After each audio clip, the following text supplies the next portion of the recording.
Bem, nós vamos dar início então a esta sessão, diálogos sobre a neurociência e autismo. Antes de mais, eu gostaria de pedir que desativassem o som dos vossos telemóveis, em respeito às outras pessoas que estão aqui e ao orador. E em nome do Instituto Nacional para a Reabilitação, eu agradeço a presença de todos que responderam a este nosso convite, a este desafio, a todas as pessoas que estão presentes e aquelas que estão à distância. E neste momento, eu convido então a doutora Marina Vanzeler, vice-presidente desse instituto, para fazer então as boas-vindas.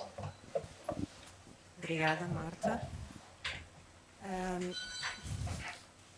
Desejar aqui uma boa tarde a todas e a todos que nos acompanham à distância e aqui os que se encontram aqui no auditório do Instituto Nacional para a Reabilitação.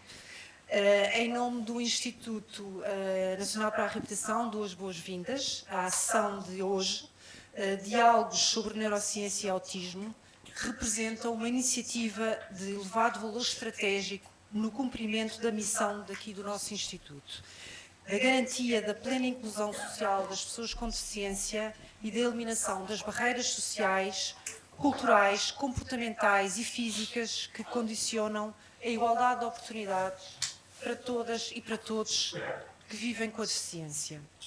Ao trazermos este debate público, o conhecimento científico mais recente sobre o autismo, através da participação do professor Miguel Castelo Branco, um reconhecido investigador e docente na Faculdade de Medicina da Universidade de Coimbra, à qual já o cumprimento e agradeço ter acedido aqui ao nosso convite, em que o INR reafirma o seu compromisso com a disseminação de informação qualificada, acessível e socialmente transformadora.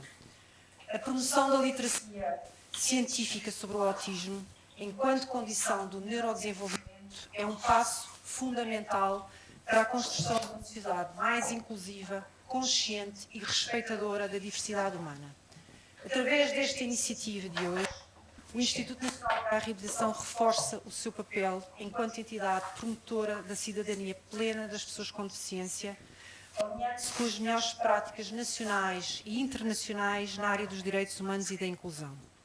Agradeço também à minha colega de Conselho Diretivo e do INR, a doutora Sónia Esperto, que vai moderar a conversa aqui com o professor Miguel Castelo Branco, e agradeço a toda a equipa do INR que tornou possível a realização deste evento. Que este seja mais um passo no caminho da inclusão, do respeito pela diversidade e da valorização do conhecimento científico ao serviço das pessoas. Obrigada e uma boa sessão.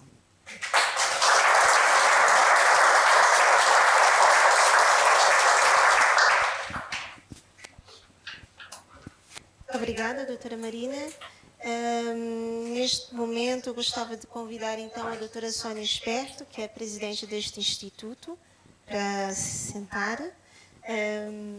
E também gostava de convidar o professor Miguel Castelo Branco, a pessoa que todos vamos ouvir e que estamos interessados hoje. O professor Miguel Castelo Branco é professor catedrático na Universidade de Coimbra, é coordenador científico da Iniciativa Nacional de Imagem Funcional do Cérebro e diretor do Centro de Imagem Biomédica e Investigação Translacional, avaliado como excelente a nível internacional. E um orgulho, claro, para todos os portugueses e portuguesas. Bem, eu vou passar a palavra à doutora Sónia e uma boa sessão a todos.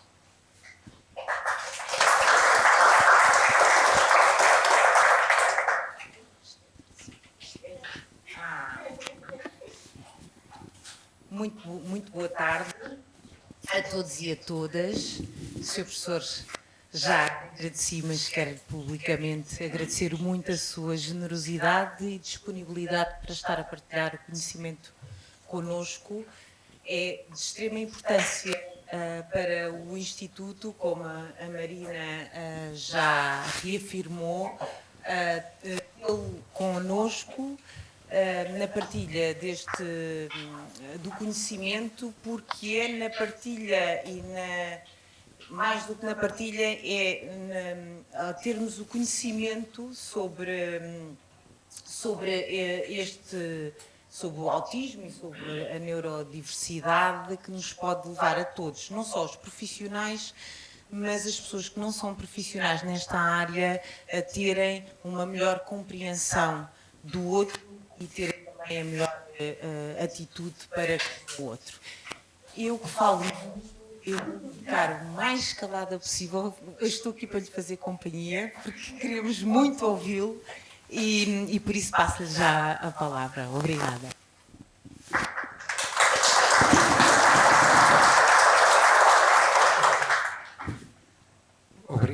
Estão-me a ouvir?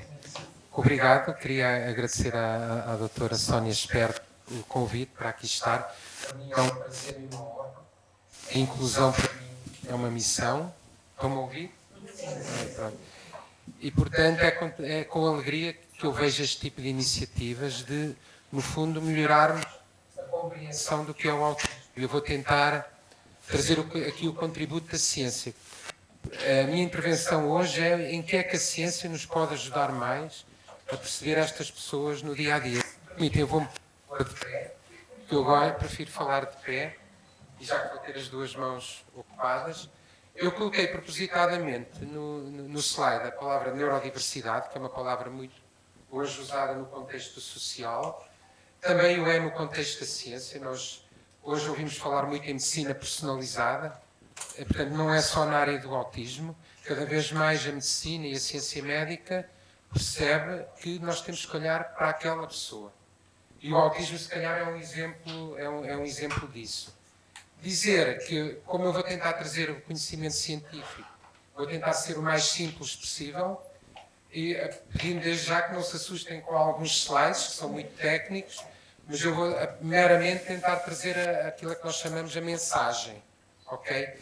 Porque eu também tenho um filho com autismo, também trabalho na área do social, estou envolvido também em trabalho associativo, e há muitas respostas que as pessoas querem, até para perceber o seu familiar ou as pessoas de quem cuidam. Portanto, eu vou começar, não diria levezinho, mas com estes termos que hoje são muito usados. Então, o que é o autismo e a neurodiversidade? Só para recapitular, porque eu penso que muitas pessoas saberão que, em termos de critérios diagnósticos, há aqui duas dificuldades chaves. Uma é uma dificuldade persistente nas atividades sociais e interação emocional, e a outra são os padrões restritos e repetitivos do comportamento.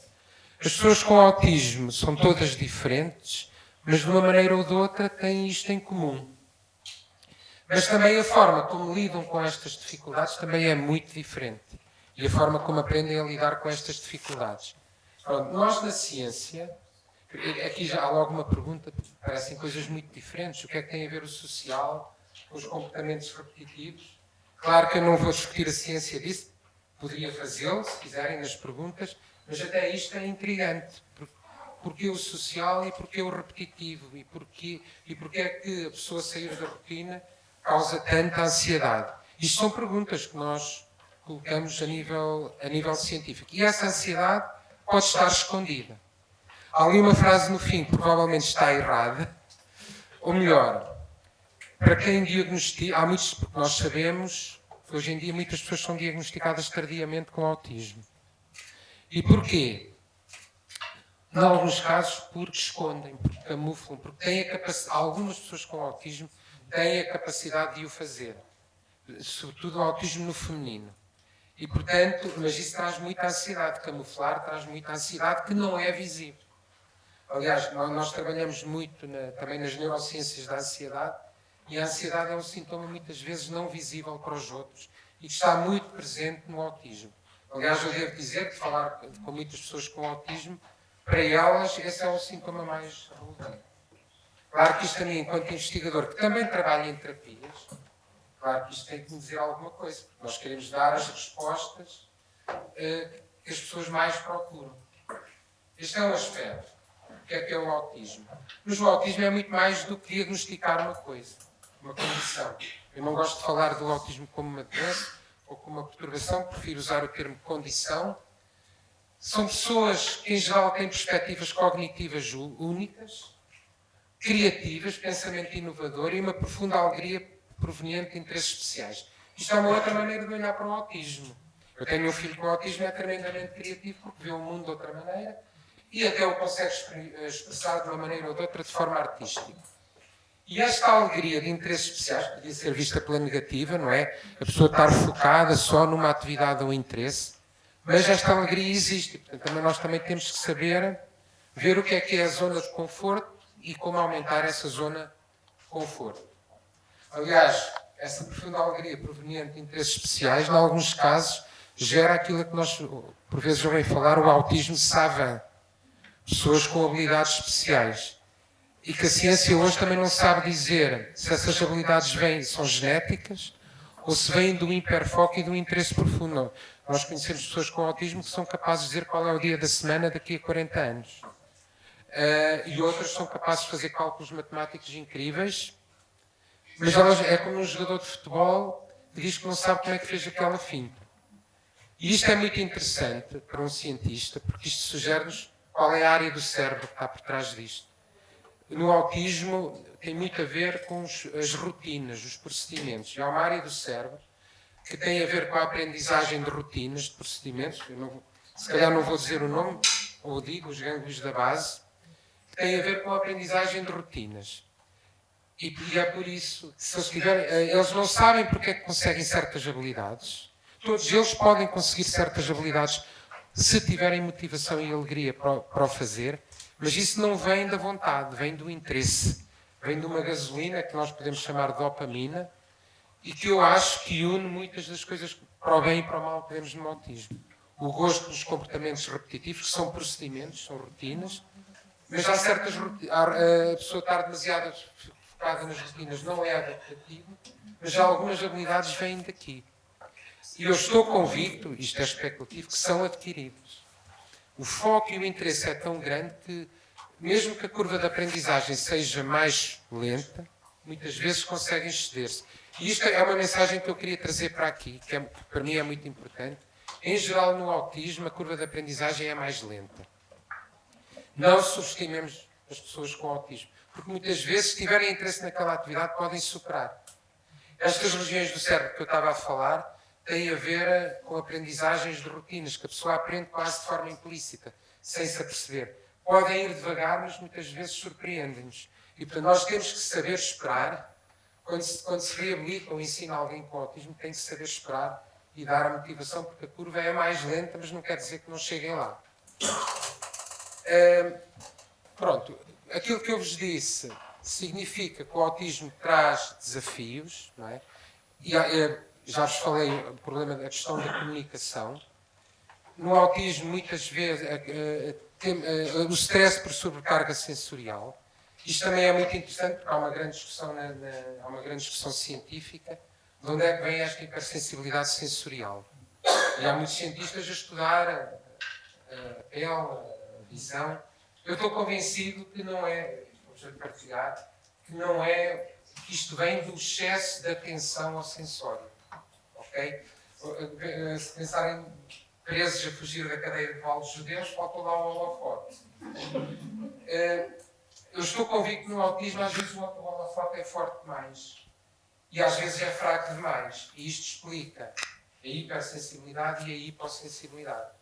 E liga às questões da atenção, que se eu tiver tempo vou falar mais à frente. Porque muitas vezes diz, são focados demais ou são distraídos demais. Agora estou-vos a tentar trazer aquilo que a minha abordagem científica me diz hoje, que as questões da atenção são muito importantes no autismo. Inclusivamente para esta questão da sobrecarga, eu lhe chamaria mais de informação e da dificuldade em alocar a atenção. Aquela dificuldade com a mudança e a adaptação a imprevistos tem precisamente a ver com aquelas zonas do cérebro que eu vos falei, que são as zonas das rotinas. Tudo o que sai da zona de conforto é extremamente ansiogénico. E, portanto, isto é muito importante. Eu misturo aqui um bocadinho a minha própria experiência pessoal, não é? Nós temos que treinar estas pessoas a lidar com imprevistos. E a única maneira é apresentar-nos imprevistos. E faço isso com o meu filho, claro que tem de ser suave, não é? Mas, porque senão nós não conseguimos ter uma vida adaptativa. Aqui temos mesmo necessidade de reabilitar. Como treinar uma pessoa, e isso tem que ser, em alguns casos, tornado explícito. Okay? Porque esta questão da comunicação, eu, por exemplo, no caso do meu filho, ele tem o rótulo. Esta situação é um imprevisto. Ou a gente diz, não, isto é um imprevisto. E ele aciona um programa de ação porque tem mais dificuldade em ter um comportamento adaptativo. Isto vem tudo, na minha opinião, desta região do cérebro que está muito fixada em rotinas e menos em objetivos. E menos na flexibilidade em mudar de objetivos. Pronto, e é isto que esta dificuldade em lidar com a mudança e a adaptação tem muito a ver com estes aspectos neurocientíficos. Mas, mais uma vez, se encontrar uma pessoa com autismo, isto é uma frase do Stephen Shore, só encontraram aquela pessoa, porque todas as outras vão ser diferentes e o plano de intervenção vai ter que ser personalizado. Isto já se diz na medicina personalizada, mas aqui é o mesmo. Não há uma receita igual para todos. Ok? As pessoas com autismo precisam de entendimento, aceitação e apoio personalizado. O entendimento tem a ver com isto. Agora vou falar aqui de outro conceito, que é o conceito de teoria da mente, que é eu estar a perceber, em que os políticos são muito bons, não é? Tentar perceber as intenções e o modelo que os outros têm do mundo. Ok? As pessoas, podemos chamar isto de inocência. Não é? As pessoas com autismo são muito inocentes, mas são muitas vezes tão inocentes que não entendem que nós não estamos no mesmo registro. E, portanto, têm dificuldade em exprimir isso. Aí também falo do meu lado pessoal, que o meu filho levou algum tempo a desenvolver esta habilidade de perceber o que é que eu penso que ele está a sentir. Portanto, não o exprimia porque achava que eu já sabia. Não é? E, portanto, isto são coisas muito simples, em termos neurocientíficos, têm a ver com a teoria da mente. No autismo há a tendência a não usar muito esta teoria da mente, o que é que os outros estão a pensar. E a partir do princípio que os outros já percebem porque é que eu estou assim. E depois isto gera surtos de ansiedade devido à incompreensão. Portanto, trabalhar no entendimento e dar explicações explícitas, ok, aquilo que eu disse há bocadinho, é um imprevisto, a pessoa sinaliza logo que é um imprevisto. Portanto, esta questão da comunicação é muito relevante. Pronto. Mas este slide, se calhar, é a melhor forma é um bom slide para retomar onde eu tinha ficado. Que era, portanto, eu estava a falar de em que é que a ciência nos pode explicar a neurodiversidade. Portanto, vocês estão ali a ver umas imagens do cérebro, uma técnica que se chama ressonância. O que está a vermelho são as áreas do cérebro que ativam quando uma pessoa está a fazer uma tarefa. Em cima, na linha de cima, tem pessoas sem diagnóstico de autismo, os chamados neurotípicos, que é uma expressão que eu detesto, mas que infelizmente uso muito, já se tornou um hábito, e em mais pessoas com autismo. E se repara, qual é que era a tarefa? Nós estávamos a pedir às pessoas para recitarem sequências de números de forma inversa, para trás. Ok? Que obrigam-se, nós em psicologia dizemos que é um trabalho executivo, que a pessoa tem que reter os números na memória e ir recuando. E vocês veem que as pessoas com autismo usam sobretudo o cérebro direito. Estão a ver? Isto está invertido. Portanto, aqui o direito aparece à esquerda, mas porque é a forma como que os radiologistas inventaram para confundir as pessoas, mas é mesmo assim. E reparem que o padrão neurotípico é muito mais bilateral. Isto significa o quê? Temos aqui cérebros a trabalhar com um estilo cognitivo completamente diferente. Pronto. E isto é aceitar a diferença. Nós vivemos dias complicados, não é? Mas aceitar a diferença para chegar ao mesmo resultado é uma coisa bonita, não é?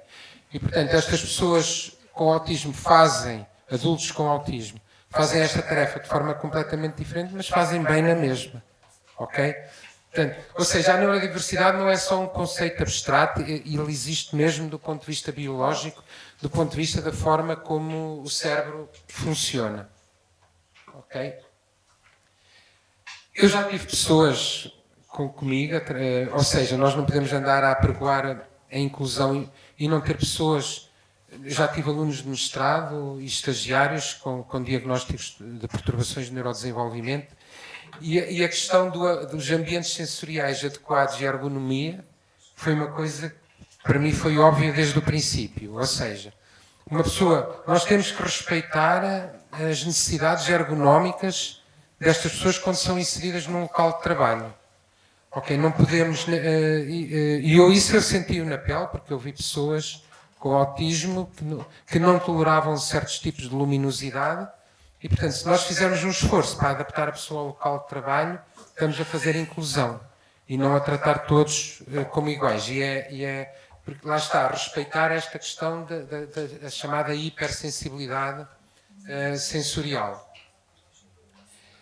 Portanto, eu já disse que no autismo nada é explícito em muitas coisas do dia a dia. Aquilo que para algumas pessoas é quase dado como garantido, como dizem os ingleses, no autismo nós temos que ser explícitos e se virmos que não há cá dificuldades na comunicação, solicitar esclarecimentos. E mais uma vez, a experiência também como pai, não é? Tentar sacar, até que de repente se faz luz e a pessoa exprime pela sua própria linguagem, é isto. E depois isso vai se tornando o hábito de explicar. Ok? Portanto, treinar as pessoas a tentar explicar e tentar documentar as expectativas e as instruções que funcionam. Ok? Portanto, isto é muito importante. Isto eu faço como pai e nós tentamos... E eu vou falar agora, daqui a pouco, na comunicação no seio da família, não é? Porque as pessoas pensam, uma família com uma pessoa com autismo funciona tudo, não há nada para explicar e depois descobrimos que não. E aí falamos da questão das expectativas. Portanto, isto são algumas regras que eu também uso de como disponibilizar objetos sensoriais, perguntar sobre necessidades sensoriais e estabelecer metas. Ok?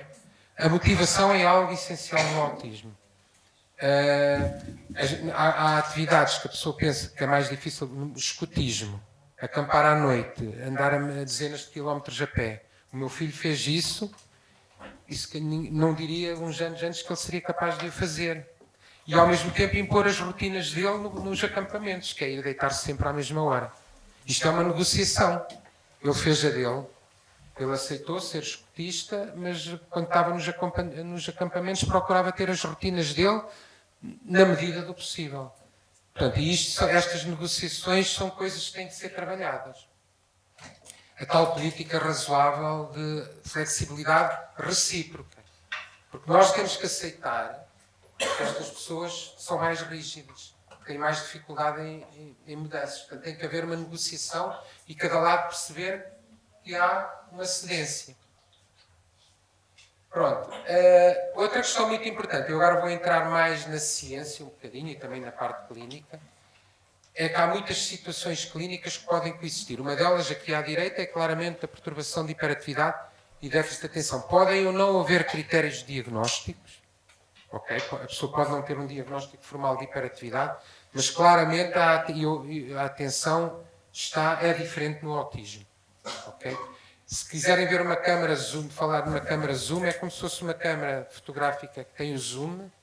O zoom tem a tendência a hiperfocar e tem muita dificuldade em regular várias distâncias.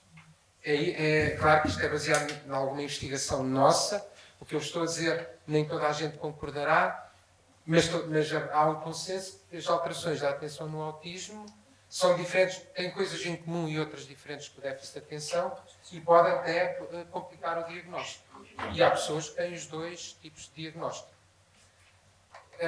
Também o diagnóstico diferencial da esquizofrenia, aliás, isto explica porque é que o autismo foi descoberto ou referido há cerca de 100 anos. Porquê? Porque eram dados outros diagnósticos, não é? Portanto, basicamente era isso. As pessoas estavam por aí e tinham outros diagnósticos. E isso ainda hoje acontece. Também já vos falei no custo do mascaramento. Eu entrevistei uma rapariga com autismo, que tem um emprego, está numa empresa, curiosamente de informática, não posso dizer mais, senão revela a pessoa, não é? Mas essa pessoa disse-me que... Aliás, eu nem achei que tinha autismo, porque essa pessoa tem grande grau de mascaramento e disse-me que a expectativa social para as mulheres desde pequenas é terem um comportamento social mais... O comportamento social das mulheres, quando são educadas, é muito mais monitorizado. E, portanto, ela foi sempre mascarando. Ok? E isso suprime traços. Uma pessoa, Nós estávamos à hora do almoço a falar da pessoa ser canhota ou não. Uma pessoa ser diferente, se houver uma convenção social do neurotípico, estamos a suprimir traços. Eu estive na semana passada numa reunião muito curiosa da Unesco. Estava como perito técnico para a ética da neurotecnologia e no texto estava proposto falar do termo neurotípico. E o que eu disse foi, há uma ilha onde 70% das pessoas têm deficiência visual, e esses é que são os neurotípicos. Portanto, não há uma definição para neurotípico, vamos esquecer a definição, é um termo que eu detesto, passo a expressão, porque, de facto, neurotípica é estabelecer uma norma e isso é errado. Portanto, não é a questão de promover a neurodiversidade, mas é aceitar a neurodiversidade e outras formas de funcionar. Este mascaramento é desgastante, estressante e cria solidão. E, portanto, nós não podemos permitir que isso aconteça. E aí entra a problemática da ansiedade, que muitas vezes essa sim precisa de terapêutica e que também é preciso abordar e que acontece muito no autismo do adulto. Há aqui várias definições. Neurodivergente, alguém cujo cérebro funciona de forma diferente do que a sociedade considera a norma, mas eu próprio não me sinto completamente à vontade com estas frases, porque a sociedade não devia ter nenhuma norma porque é um neurotípico. Ok? Isso, já devíamos ter aprendido isso há muito tempo, mas continuamos nesta coisa do neurotípico. Embora eu também não seja necessariamente apologista de nós termos um movimento de promover a neurodiversidade. Vamos simplesmente aceitar as pessoas como elas são e os estilos cognitivos diferentes. E aí o Darwin já dizia, a variedade é boa, não é? Eu tenho esta convicção que a variedade é boa, que a diversidade é boa, porque permite pessoas diferentes fazerem melhores tarefas diferentes. Porque, por exemplo, no caso do autismo dito altamente funcionante, a capacidade de trabalho pode ser inacreditável. Portanto, nós temos é que encontrar a função certa para a pessoa certa. E isso é uma mensagem. Todas as pessoas são úteis, independentemente do nível de severidade e de funcionamento. Nós temos é que encontrar o melhor perfil de atividade e de interesse para aquela pessoa. Assim como uma pessoa surda é plenamente capaz de desfrutar de um filme, se o cinema fornecer legendas, nós temos que dar essas legendas à pessoa com autismo. Ela é capaz de entender uma conversa se a tivermos nos termos explícitos que ela pede. Ok? E, portanto, este trabalho tem que ser feito. Eu não faço terapia no dia-a-dia, mas este trabalho de comunicação e do léxico daquela pessoa tem que ser feito. Pronto. Então, como é que se faz o diagnóstico? Eu não faço o diagnóstico, eu não faço clínica de autismo no dia-a-dia, porque a razão é tão diferente entre os... Estas são perguntas que as pessoas habitualmente fazem. Como é que se faz o diagnóstico? Porque é tão diferente entre rapazes e raparigas? Qual a dependência das manifestações com a idade? Por que razão o autismo pode aparecer mascarado e simular outras condições? Isto são perguntas recorrentes.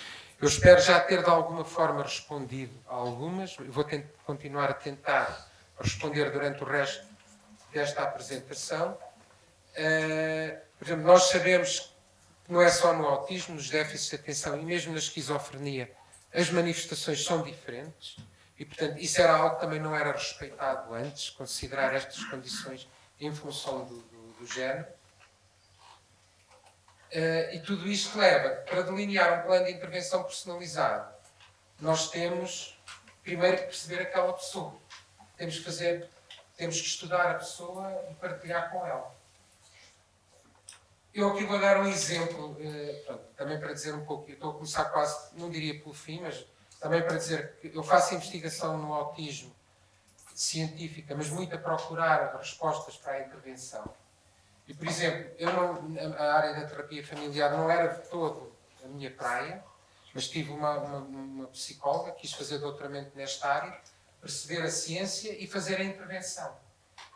E nós estamos a aprender coisas muito curiosas. Ela implementou um programa de terapia familiar narrativo com uma psicóloga que está nos Estados Unidos, que se chama Marilyn Monteiro, e vêm famílias de vários sítios do país, e é muito curioso como a revelação que é. Depois vê-se como é que cada membro da família realmente se vê o autismo e vê o outro.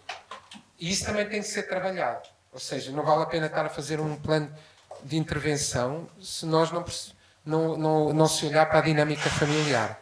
Eu vejo isto também noutras áreas da medicina, em que também tenho alguma ligação, como na diabetes.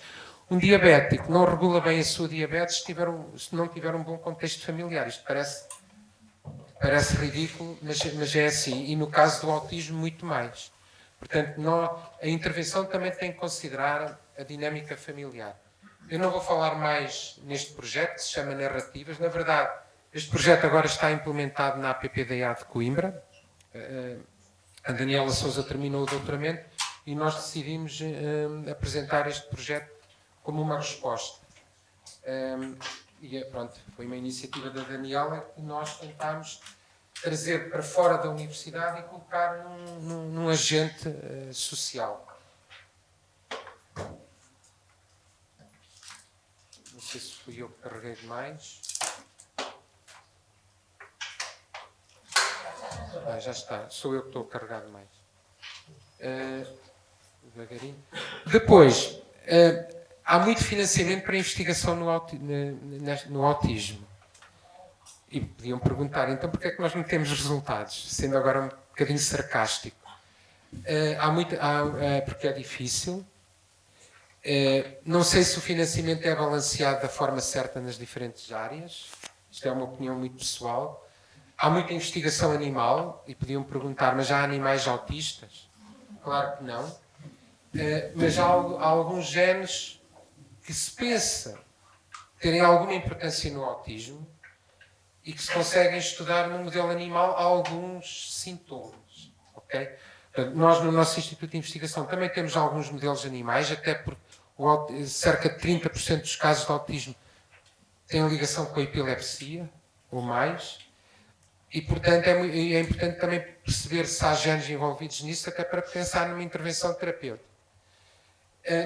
Aqui vou só dar um exemplo de uma doença que nós estudámos, aí podemos mesmo, não sei se podemos falar em doença, é a neurofibromatose, porque é uma doença genética, é um só gene e tem imensa neurodiversidade. Portanto, agora imagine o que será no autismo. Não é? Há médicos e enfermeiros com este gene alterado, mas conseguem funcionar. E há pessoas com este gene alterado e têm atraso escolar, e há pessoas com este gene alterado e têm deficiência intelectual. Não sei se tinham noção disso, mas é um bocadinho isso que eu quero partilhar. Uma pessoa não está condenada, dependendo do gene, obviamente, porque há genes que dão doenças muito graves, mas na neurofibromatose nós vemos este espectro e é só um gene. Agora imaginem no autismo. É também um bocadinho esta mensagem que eu queria trazer. Nós estudámos o modelo animal desta doença, estudámos também a doença humana, com várias técnicas de imagem, ressonância, PET. Mas o que eu quero aqui dizer é o que é que hoje, na neurofibromatose, pode haver alterações, pode haver hiperatividade e impulsividade, mas na maior parte dos casos não se chega aos critérios de diagnóstico. Assim como há alterações na interação social, mas a maior parte dos casos não tem critérios de diagnóstico para o autismo. Isto também nos dá uma ideia do que é o espectro, não é? Porque nós identificamos na neurofibromatose a impulsividade, dificuldades na interação, não chega para ter um diagnóstico, mas estão lá na mesma as dificuldades. Não é? A gente podia perguntar a uma pessoa que tem um QI de 100 com neurofibromatose, se não tivesse, será que tinha 120, 130? Mas pronto, nós estudarmos estes modelos genéticos também nos ajuda a perceber melhor a neurodiversidade, porque mesmo com um gene só, ela já existe. Agora, um conceito que está muito na moda no autismo, e aqui vou dar uma pequena comunicação de ciência, nós no cérebro temos dois tipos de células, neurónios, os que excitam e os que inibem. Okay? No fundo é um balanço entre ativar e inibir. E há dois tipos de moléculas envolvidas nisso. Uma que é o glutamato, também é um condimento, mas no cérebro excita, e outra que é o GABA, que inibe. Okay? Portanto, temos um balanço de excitação e inibição. Na epilepsia, a excitação é tão excessiva que a pessoa tem crises de epilepsia. Na maior parte dos casos de autismo isso não acontece, mas a pessoa tem atividade elétrica anómala. E, portanto, hoje em dia há grande investimento em tentar perceber este balanço de excitação e inibição no cérebro. Ou seja, o autismo não é uma invenção. Okay? As pessoas têm manifestações biológicas diferentes destes sistemas. E a mensagem que eu vos quero trazer é que nós temos muitos estudos sobre a excitação e inibição, quer na neurofibromatose, quer no autismo. Vemos diferenças, mas elas são muito variáveis de indivíduo para indivíduo. E voltamos à neurodiversidade. Okay? Aliás, aqui está uma lista de doenças: autismo, síndrome de Down, esquizofrenia, Tourette, epilepsia. Como já vos disse, eu não gosto de falar do termo doença, às vezes sai. Mas, de facto, é isto que está, hoje em dia, devagarinho, e nós decidimos primeiro, tinham-me perguntado no intervalo, durante o imprevisto, porque é que eu me tinha interessado por isto, por se ter um filho com diagnóstico de autismo. Na verdade, eu comecei a me interessar pelas perturbações de neurodesenvolvimento, mais ou menos ao mesmo tempo, quiçá um pouco antes. E começámos por estudar a neurofibromatose. Porque na neurofibromatose, como é uma doença genética, é mais fácil caracterizar a alteração deste balanço de excitação e inibição. Pronto, nós estudámos, neste modelo animal foi possível ver que há um excesso de inibição. E, portanto, nós fomos tentar ver se no homem, com este gene, também há excesso de inibição. Portanto, eu não vou-vos poupar aos detalhes técnicos. Testámos primeiro o modelo animal e o que é que descobrimos? Também há neurodiversidade dentro do próprio cérebro. Porque este balanço é diferente se eu estiver no lobo frontal ou no lobo occipital. Ou seja, a forma como este equilíbrio se manifesta é diferente de região para região do cérebro. Quais são as implicações terapêuticas disto? Não há drogas milagrosas. Porque se eu der um fármaco melhor aqui num sítio, poderá não melhorar no outro. Fiz-me entender? Isto é como no síndrome, como na doença de Parkinson. Eu posso melhorar o tremor, mas depois a pessoa começa com outras coisas, disquinésias. Não esperemos por milagres. Ok? E eu tenho um filho com autismo. É igual para a doença de Parkinson. Isto é muito mais complexo. A neurodiversidade é dentro do próprio indivíduo, em diferentes regiões do cérebro. Eu não vou falar como é que nós estudámos esses temas. Fizemos estudos de imagem mesmo, de medir o GABA no cérebro, quer em animais, quer no homem. Estudámos essas moléculas, ligam-se a alguma coisa. Assim como uma chave se liga à fechadura, o GABA vai se ligar àquilo que chamamos de um receptor. Okay? E nós estudámos quer a molécula, quer o seu receptor. Okay? E o que é que vimos na neurofibromatose? Isto eu vou passar. Portanto, o que nós vimos é que, em geral, confirmamos um excesso de inibição. Quer no modelo animal, quer no homem. E vimos que o GABA, curiosamente, no homem está reduzido em quase todas as regiões do cérebro. Agora faço-vos a pergunta. Se eu já descobri uma coisa que não consegui ainda descobrir no autismo, uma coisa alterada em todas as regiões do cérebro, não dá vontade de corrigir, de dar um medicamento para aumentar outra vez o GABA? Mas não. Sabem porquê? Porque o cérebro adaptou-se. Isto é uma doença genética, o cérebro foi-se desenvolvendo. A gente não sabe se aquele GABA que baixou foi para o sistema se adaptar. Fiz-me entender? O sistema recalibrou-se. Pode ser uma consequência em vez da causa. E, portanto, eu estar a dar um medicamento para aumentar o GABA não é... E nós ainda hoje, que estamos há tantos anos a investigar a neurofibromatose, achamos que levar o GABA para algumas funções vai melhorar e para outras vai piorar. Ok? Pronto. Nós também fizemos estudos. Mais perto do microfone, pois já reparei. Nós fizemos também estudos do volume do cérebro. Também há muitos mitos. O cérebro é grande, é pequeno, como é que é? O cérebro cresce de forma diferente. Na neurofibromatose ele tende a ser grande. Porquê? Porque o cérebro, quando se desenvolve, não é só ganhar neurónios, ele também precisa de perder neurónios. Portanto, há um período em que tem neurónios a mais e depois precisa de os perder. E, portanto, há um período em que o cérebro é maior, no autismo, mas depois tende a normalizar. Mas mesmo isto é muito, por incrível que pareça, século XXI ainda é difícil de estudar, porque estamos a falar de estudar a curva do desenvolvimento do cérebro. Mas, em geral, estes cérebros são maiores. É o que nós vemos aqui no cérebro humano. Todas estas estruturas são maiores, quer no animal, quer no homem, com neurofibromatose. E isto até é mais evidente que no autismo. E as pessoas pensam, então mais neurónios não era melhor? Não, e nós até vemos que mais neurónios no lobo frontal faz-os ser socialmente piores. Como é que nós estudamos a socialização entre animais? Podem me perguntar. Eu tenho aí um slide à frente, espero.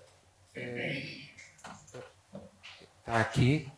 Nós vemos se aquele animal prefere ir para uma caixa onde está outro ou não. E quantificamos o tempo que ele partilha com outro animal, ou prefere estar sozinho. E há animais que ele depois já conhece e tentamos ver se ele prefere um estranho ou um animal familiar. Tudo isto é um bocado, eu reconheço, simplista, e é por isso que eu seria incapaz de fazer só investigação em modelos de animais. 80% do que eu faço é com o ser humano, mas não deixa de ser informativo. Não deixa de ser informativo e até para o desenvolvimento de terapias não temos outra alternativa. Pronto, nós publicámos vários artigos então a dizer que há um déficit, que o GABA está reduzido em todo o cérebro com neurofibromatose e até fomos mais longe. Esta imagem é complicada, mas cada coluna significa uma determinada mutação genética. E quanto mais grave, mais baixo o nível de GABA. Vocês veem aqui, o nível de GABA vai ficando aqui very low, muito baixo para este tipo de mutação. Ou seja, na neurofibromatose eu até consigo ligar à genética à biologia. No autismo esqueçam, estamos muito longe disso. Ok? No autismo nós temos um cocktail de genes tremendo a fazer aquilo que nós somos. E é por isso que somos todos diferentes. Eu posso ser parecido com o meu pai e com a minha mãe, não é por causa de um gene, é por causa de um cocktail de genes. E, portanto, fala-se muito que o autismo tem uma hereditariedade muito forte, certamente. Há uma grande probabilidade, há uma maior probabilidade de pessoas da mesma família terem autismo, mas também sabemos que há pessoas gêmeos, geneticamente idênticos, e só um é que tem autismo. Ok? Portanto, eu aqui não é um discurso anti-genética, mas a genética está muito longe de explicar o que é o autismo. Aliás, no outro dia o Dr. David Marçal vai-me perdoar. Ele escreveu algo no Público, eu não concordo, também gosto de provocar, que 80% dos casos de autismo são explicados pela genética. Isso não é verdade. O professor Thomas Bourgeron, que é o maior especialista mundial em genética de autismo, diz que consegue explicar 2% dos casos. Okay? Aqueles autismos que são doenças genéticas graves que dão outras coisas. Ok? Portanto, a genética é importante, ninguém a está a negar, mas, claro que eu sou explicado pela genética, eu tenho um código genético que faz o que eu sou, mas é um cocktail de genes que são receitas que depois, ao longo do tempo e conjugando proteínas, vão dar o resultado que eu sou. Ok? Portanto, claro que é frustrante para um investigador com autismo ainda estar muito longe da explicação. Poderão perguntar. Eu acho que hoje em dia, e isto também é provocador, houve muito foco na molécula, na célula, e não houve o foco no comportamento e nos circuitos, que é a abordagem que eu prefiro. Eu acho que o autismo se vai perceber. Lembro-se de eu falar no início desta apresentação que nós temos circuitos que programam as nossas rotinas. Eu acho que é a esse nível que a gente vai entender o autismo. Não vai haver uma molécula, uma célula, uma sinapse a explicar. Eu aqui, o pobre do Dr. Thomas Bourgeron, estou a ser um bocadinho emocional, ele está completamente intrigado com os inúmeros casos de autismo que são diagnosticados e que ele não consegue encaixar na bagagem genética dele. Porque, obviamente, autismos diagnosticados aos 40, 50 anos não vão ser iguais. Ok? E nós também temos que saber abordar esses casos de autismo. Portanto, eu estou-vos a trazer modelos de perturbação em que nós temos uma explicação bioquímica e genética, embora ainda não sabemos bem como dar uma terapia, e temos o autismo, que é muito mais desafiante e que, na minha opinião, deve ter uma abordagem científica muito mais holística. Aquilo a que nós chamamos de sistemas neuronais e cognitivos. Aqui é só para vos dar um exemplo, porque nós ouvimos falar, aliás, eu lembro do Dr. Carlos Filipe falar, se tivesse sido um neurologista a descobrir o autismo pela primeira vez, se calhar diria que era uma doença do movimento. Porquê? Porque há estereotipias e há uma perturbação da motricidade fina, não é? Que é muito desafiante. Eu conheço cirurgiões que têm filhos com autismo e ficam intrigados como é que é aquela motricidade fina? Mais uma vez, isto tem a ver com aquelas estruturas do cérebro que programam rotinas. Os gânglios da base. Isso vem, na minha opinião, vem tudo do mesmo lado. E essa habilidade motora fina aprende-se com o treino e com o hábito. Ok? Aqui, aquilo que estão a ver, cada um destes pontinhos é a precisão de tarefas motoras rítmicas. À esquerda, vêm pessoas sem neurofibromatose e à direita, vêm pessoas com neurofibromatose. Vêm que é muito menos preciso o movimento. Ok? Nós, no laboratório, conseguimos estudar esta precisão. Na neurofibromatose, isto é uma coisa que os clínicos, outra isto, sensorial,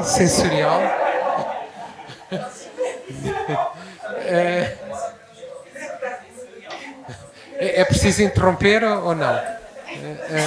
Ok. Mas, e já agora, isto até me permite, portanto, nós também estudamos o autismo, não é isso que são tarefas motoras simples. Nós achamos que isto está tudo na mesma parte do cérebro. O cérebro programa rotinas motoras, rotinas cognitivas, rotinas sociais, e está lá tudo, e isto já começa a fazer a ligação entre as dificuldades motoras finas e as sociais. Porque ir a uma festa é um conjunto de rotinas complexas. Olhar o tempo certo para uma pessoa, seguir outra, tudo isto são automatismos que são muito mais difíceis para uma pessoa com autismo e que trazem ansiedade. Mas eu já vos estou a trazer a minha teoria, não quero doutrinar, mas nós fazemos a imagem cerebral. E que áreas é que nós vemos? Estas áreas são dos gânglios da base, as tais áreas que programam rotinas, e que as pessoas com neurofibromatose têm que ativar mais para fazer a tarefa, como se fosse para compensar. Okay? Portanto, nós hoje, porque eu tenho tido várias intervenções em que costumo dizer, nós no autismo não temos nenhum marcador biológico diagnóstico, é verdade, mas também é importante dizer que já sabemos muito. Okay? Muito, pelo menos, para perceber o que é o autismo. E se calhar para nos ajudar a pensar melhor o que é que seria um programa de intervenção. Okay? Por exemplo, eu pergunto-me, então a gente diz, não vamos pôr uma pessoa com autismo a fazer tarefas de motricidade fina. Eu não tenho a certeza se não podemos. Eu disse-vos no início que a curva de aprendizagem é lenta, mas se estiverem motivados chegam lá. Porquê? Porque aquilo que parecia uma desvantagem, que é serem demasiado focados em coisas repetitivas, pode ser uma vantagem quando a expertise, a prática, beneficia da repetição. Ok? E eu vejo isso também em casa, não é? Uma pessoa que repete muitas vezes a mesma coisa, mesmo que no início seja um nabo, passo a expressão, se estiver mesmo motivado, vai nos surpreender. E, portanto, também estou a tentar trazer esta ligação entre a neurociência e aquilo em que nós depois poderíamos ter uma aplicação. Vocês têm que me controlar com o tempo. Estou completamente... Ok. Pronto.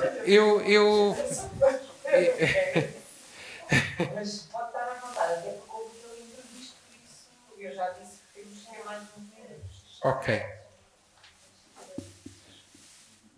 Ok. Pronto. Eu falei-vos no início que se fala muito no autismo na hipersensibilidade sensorial. Ok?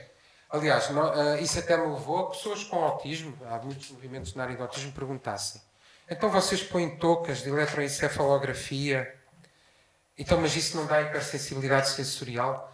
Nós até hoje não tivemos ninguém com autismo que tenha saído. Aliás, há muitas pessoas a fazer uma técnica controversa, que eu, se tiver tempo, também vou falar, que é o neurofeedback. Agora, claro que temos que ter respeito pela pessoa de ser diferente, não é pôr uma touca à bruto, passa a expressão.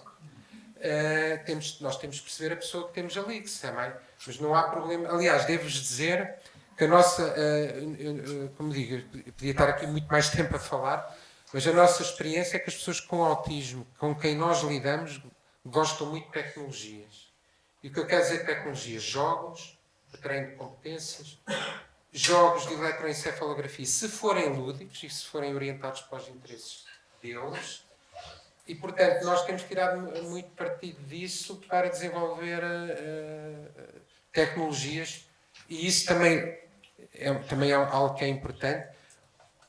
Ter um terapeuta ao lado, o custo-hora é elevadíssimo, e, portanto, nós temos que usar as tecnologias para minorar a necessidade de tempo de um terapeuta ao lado. E pronto, depois também há aquela questão, tem uma pessoa com mais dificuldades intelectuais, hoje em dia há muita tecnologia que já está a ser desenvolvida, adaptada para pessoas com mais dificuldades do ponto de vista cognitivo ou motor.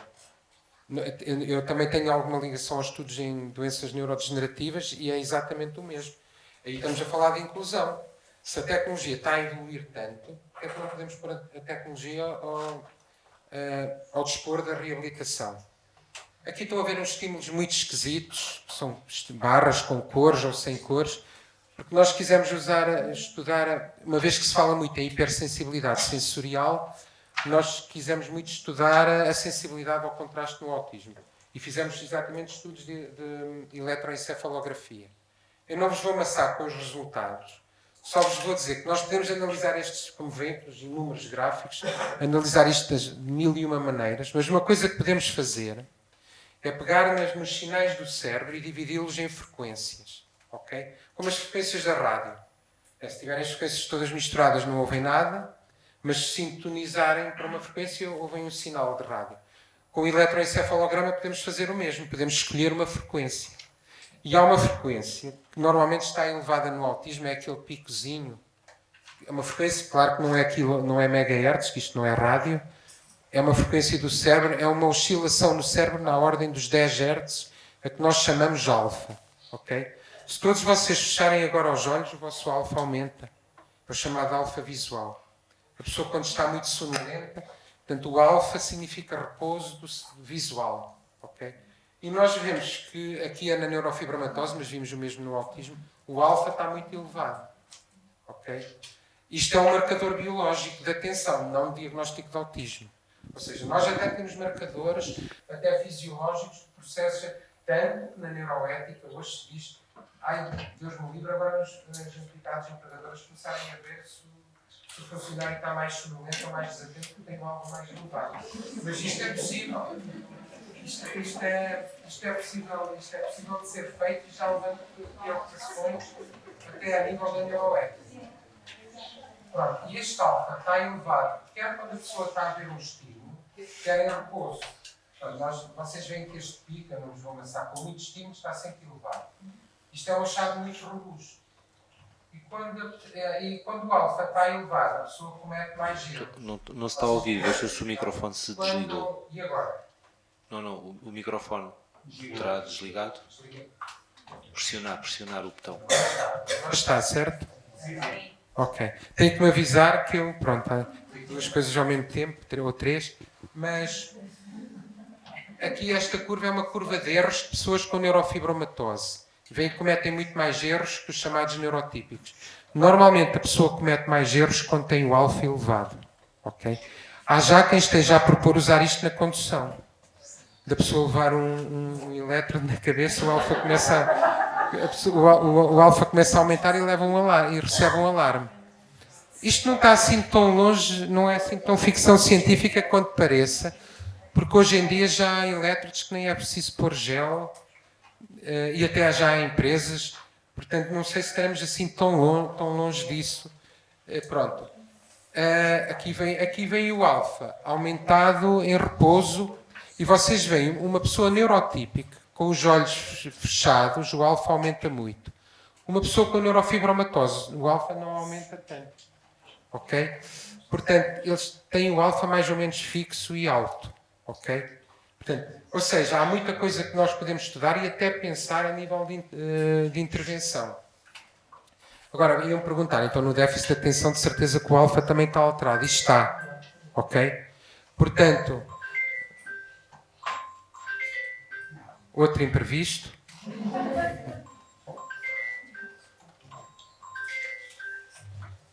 Pronto, eu acho que vou continuar. Agora, vocês perguntaram, então o que é que acontece quando a pessoa está hiperfocada? E é muito, se forem ver a literatura, é sempre alfa aumentado, alfa aumentado, alfa aumentado. Nós já publicámos um artigo em que o alfa descia. Está aqui, o alfa mais baixo na neurofibromatose. Ok. Ou seja, quando nós damos a uma pessoa com autismo uma tarefa em que ela está mesmo motivada e focada, o alfa pode descer, ok? E, portanto, isto também nos tira o preconceito, ok? Porque, normalmente, as pessoas focam-se no autismo, há problemas de atenção. Mas o hiperfoco pode ser uma vantagem. Agora, é muito frequente uma pessoa com autismo que está hiperfocada, não vê nada na visão periférica. Portanto, isso não é necessariamente adaptativo, ok? Mas para certas tarefas pode ser. Não vê nada na periferia, portanto, se estiver a conduzir pode ter um acidente. Portanto, este hiperfoco é bom ou é mau? Eu diria que pode ser bom em algumas circunstâncias, noutras pode ser mau. E eu introduzo aqui então um conceito que já falei quando falei do zoom, que é a nossa capacidade de regular o zoom. Eles entram no hiperfoco e não conseguem sair daquele zoom, ok?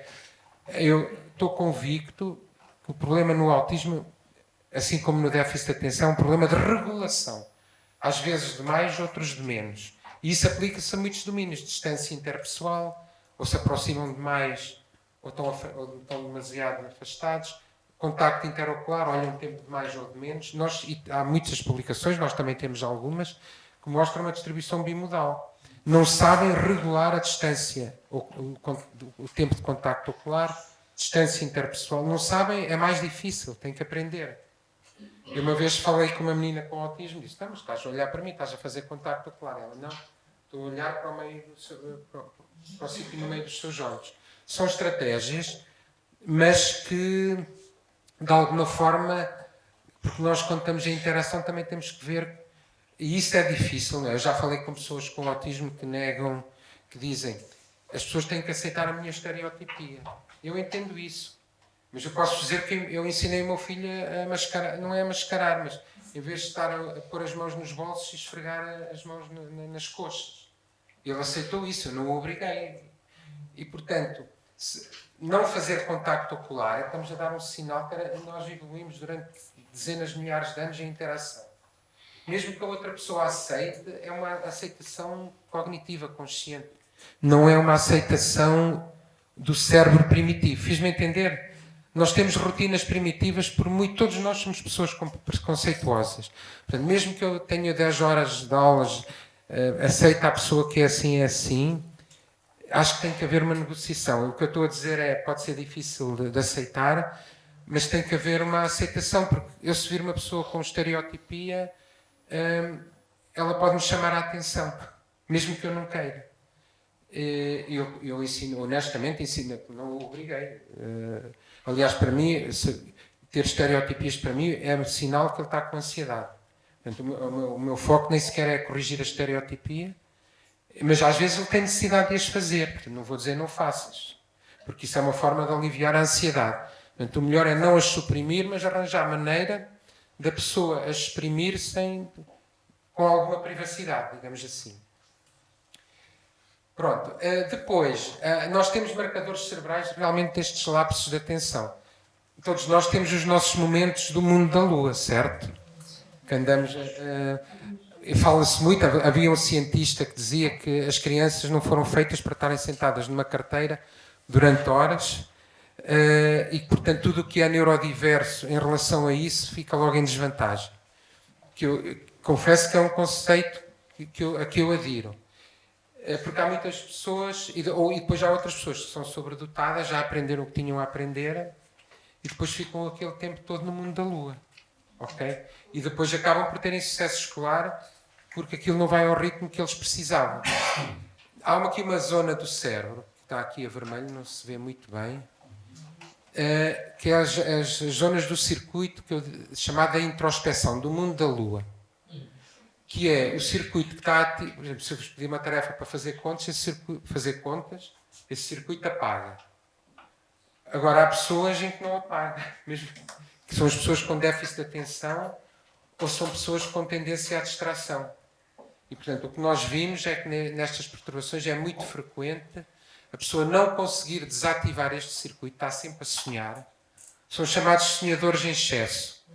E isso acontece muito nestas perturbações. E, portanto, nós conseguimos ver isso e conseguimos ver que mesmo quando estão a fazer uma tarefa, estão sempre com algum grau de distração e nós conseguimos quantificar isso por grau de ativação deste circuito.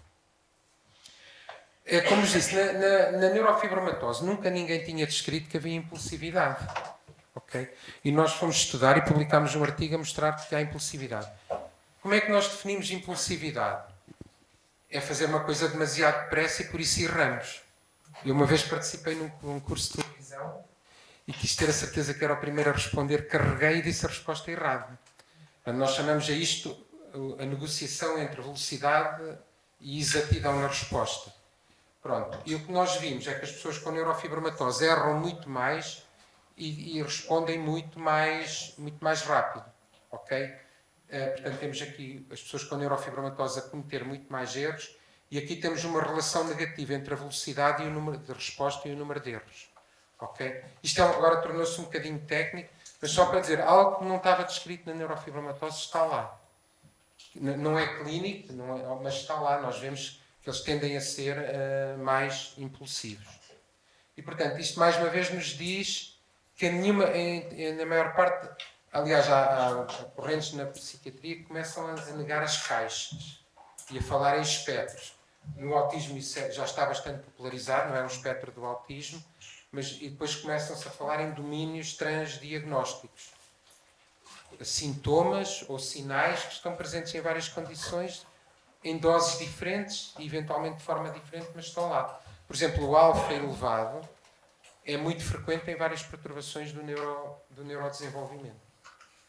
Nós vimos que havia uma redução do GABA, ou seja, esta impulsividade está relacionada com o tal neurotransmissor inibitório, mas eu hoje ainda não sei se devo dar um medicamento para melhorar esta impulsividade. Não devo, porque ela não tem muita relevância clínica. Fiz-me entender? Uma coisa é o que nós descobrimos na investigação, que há uma certa tendência para a impulsividade, mas não justifica dar um fármaco. Ok? Nós até descobrimos um potencial no cérebro, eu falei do eletroencefalograma, que está mais elevado quando a pessoa comete menos erros. Ok? E que nós vemos que nestas perturbações tende a estar mais reduzido. Ou seja, nós temos muitos marcadores biológicos de processos cognitivos, mas não temos marcadores diagnósticos. Isto não nos dá o diagnóstico. Fiz-me entender? Agora, isto também não é para deprimirmos, passa a expressão, porque nós hoje temos muitas ferramentas para compreender a pessoa de um ponto de vista neurocognitivo. Ok? Portanto, nós uma coisa é a genética, outra é pensar no diagnóstico, outra é no prognóstico, outra é num programa de intervenção. Ok? Portanto, nós não devemos estar só fechados no diagnóstico. O diagnóstico no autismo é puramente clínico, com instrumentos de avaliação e clínicos, o que é uma limitação. Não é? Eu não posso fazer um exame ao sangue e tenho autismo. Isso é uma grande limitação. Nós sabemos que 1/3 das pessoas com autismo têm a serotonina elevada no sangue, mas não sabemos porquê. Ok? Pronto, é o estado, estamos a tentar dar o estado do conhecimento em que nós estamos. Claro que nós na neurofibromatose, como sabíamos que era uma perturbação molecular, fizemos mesmo um ensaio clínico em que demos um fármaco, se calhar muito conhecido de vocês, a lovastatina. As estatinas que são usadas para o colesterol também modulam estes processos. E nós vimos que tínhamos algum resultado ao nível da inibição, eu não vou dar os detalhes. Portanto, a lovastatina consegue mudar de facto o estado de inibição cerebral, mas nós não sabemos se isto tem relevância clínica ou não. E nós não somos os únicos. Essa é outra dificuldade na investigação nesta área. Houve um ensaio clínico no pediátrico com um fármaco, em que os pais diziam que sentiam os filhos melhor, alguns, não exageremos, alguns, mas o resultado do ensaio clínico foi negativo. Agora a questão é, qual é a melhor medida para avaliar a melhoria clínica? Isso também é difícil. Porque o que é usado habitualmente? Medidas psicológicas, que têm uma grande variabilidade. Agora tendem-se a usar algumas destas medidas que eu falei, do eletroencefalograma, mas ainda é preciso encontrar a melhor maneira de medir uma melhoria clínica.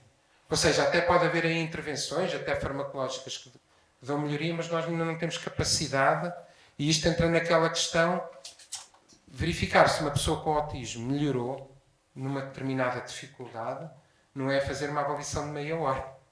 Se calhar é fazer uma avaliação em contexto. Ou não é fazer uma prova de 30 minutos.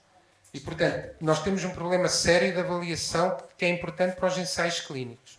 De avaliação de melhorias. No autismo há uma ferramenta que é o ATEC, de comportamento adaptativo, mas, portanto, nestas condições nós continuamos a ter dificuldade em ter métricas. Claro que na ansiedade há métricas psicológicas que têm a sua validade e que são usadas em ensaios clínicos.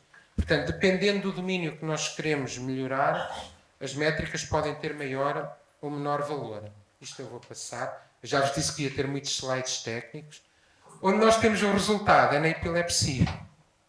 Ou seja, nós aqui fizemos há um outro tipo de terapia chamada estimulação transcraniana e nós conseguimos reduzir o número de descargas chamadas epileptiformes, desculpem o termo, relacionadas com a epilepsia. Nós aqui tivemos um resultado claro, mas lá está, estamos a falar de algo mais tangível, conseguimos medir, não é? Nós conseguimos modular o GABA e conseguimos ter uma redução para coisas mais objetiváveis, como na epilepsia, nós conseguimos. No caso do autismo é mais difícil. Pronto, para vos dizer, aqui é no caso da neurofibromatose, mas isto é complexo porque nós vimos a neurotransmissão, a forma como os sinais neuronais são transmitidos é diferente. O processamento sensorial parece ser diferente, a anatomia do cérebro parece ser diferente. Aqui estou a falar de oscilações cerebrais, que é o famoso alfa, que é uma oscilação, é diferente. E o chamado controle inibitório. O que é o controle inibitório? Tem a ver com a impulsividade. Okay? Eu não escutei uma tarefa de impulsividade, mas posso-vos dizer rapidamente. Vão aparecer números diferentes no ecrã, carregam sempre menos quando é o 3. Se a pessoa carregar quando tiver lá o 3, errou, que não devia ter carregado. Fez-me entender? Portanto, as tarefas de impulsividade são deste género. A pessoa não consegue inibir uma resposta que não devia ter feito. E também esta é outra perturbação de neurodesenvolvimento que merece a sua atenção, porque não sei se já alguma vez ouviram falar, o síndrome de Williams. Eu tive muitos telefonemas de professores de escolas que souberam que tínhamos um projeto nesta área, porque precisavam de algo, se calhar, com uma sessão deste género. Não faziam a menor ideia do que era, nem percebiam as dificuldades das crianças. Estas crianças têm, hoje nós sabemos, têm uma atrofia desta região do cérebro que é visual. E, portanto, são crianças altamente verbais, mas que não conseguem, se lhes pedirem para pôr um cartão bancário num slot, não conseguem. Porque não conseguem, o cérebro visual delas não consegue processar orientações. Fiz-me entender? E eu vi um programa de televisão em que uma criança destas estava numa loja e as pessoas achavam que a criança era um marciano, porque não conseguiam perceber como é que falava tão bem e depois tinha dificuldades tão básicas. E isto é o que se chama desconhecimento e incapacidade de tentar entender o outro. Ok? Mas eu lembro-me de um professor falar comigo e dizer: eu não entendo este menino. Eu tenho que perceber... E isto é perceber o que se passa no cérebro deste menino. É este tipo de conhecimento. Há tarefas que nós podemos pedir, por exemplo, desenhar um P feito de As. Ou desenhar este triângulo feito de setas. O menino com síndrome de Williams não consegue, estão a ver? Ou faz o P e depois põe o já à volta, que não está bem. E no caso do triângulo, acaba por se perder. Este tipo de dificuldade, com autismo, a dizer que no autismo tem é a chamada dificuldade em ir entre o local e o global. E nós escrevemos um artigo a dizer que isto é uma teoria no autismo. Que se é verdade, então todas as pessoas com síndrome de Williams são autistas. Que não são. Curiosamente, são hipersociais. E são... encontravam-se comigo uma ou duas vezes, na vez seguinte eram grandes abraços. Estamos a falar isto não é bom. Estamos a falar de dificuldade na regulação emocional e social, que também existe no autismo. Portanto, nós estamos sempre a falar de problemas de regulação, ou de mais ou de menos. Portanto, com estas crianças nós aprendemos muito. Agora, ok, aqui não estão a ver nada, imagino. Eu acho que não sei o que é que eu fiz. Ok, vou voltar. Não. Vou ir.